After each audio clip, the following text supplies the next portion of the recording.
اے قرآن سے غافل انسان، کب تک تم مجھے اپنی الماری میں بند رکھوگے؟ میں تمہارے لیے اترا تھا تاکہ تمہارے دلوں کو روشن کر سکوں۔ میں سورۃ الملک ہوں، مجھے ہر رات پڑھو، میں تمہیں قبر کے عذاب سے بچا لوں گی، زمین کے اندھیروں میں تمہارا نور بنوں گی۔ میں سورۃ الکہف ہوں، مجھے ہر جمعہ پڑھو، میں تمہارے چہرے کو نور سے بھر دوں گی۔ میں آیت الکرسی ہوں، مجھے ہر فرض نماز کے بعد پڑھو، میں تمہاری غیبی ڈھال بن جاؤں گی۔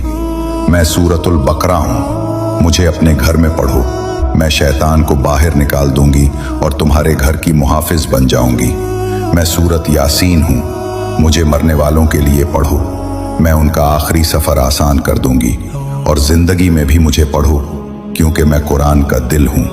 اے آدم کے بیٹے، اگر تم نے مجھے پڑھا ہوتا تو میں تمہارے حق میں گواہی دیتا اور آسمانوں میں تمہارا نام بلند کرتا۔ قرآن تمہیں پکار رہا ہے، اس کی آواز سنو، اس پر عمل کرو اور دوسروں تک پہنچاؤ۔ کیا پتہ تمہارا ایک شعر کسی کی زندگی بدل دے اور وہ قرآن پڑھنا شروع کر دے۔